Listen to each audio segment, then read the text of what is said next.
Елімізде 1 шілдеде не өзгереді? Жәрдемақы мөлшері артады.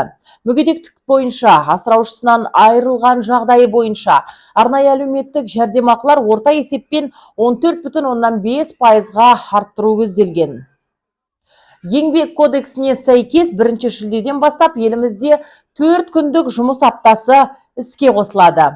Ал зейнеткерлер болса, тұрғын үй сатып алуға немесе емделуге зейнетақы жинағын пайдалана алады. Олар дәл осы күннен бастап қаражатты www.npf отбасы.kz интернет платформасы арқылы отбасы банкіне немесе екінші деңгейлі банктерге жүгініп ала алады.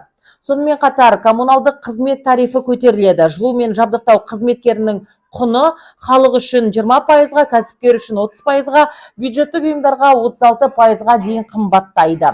Сонымен қатар қайтыс болған зейнеткердің туыстарына бүгіннен бастап 2 есе көп төлем беріледі. 1 шілдеден бастап тағы да шетелдік автокөліктерді заңдастыру аяқталды. Ал темекі бағасы болса 60 теңгеге қымбаттайды.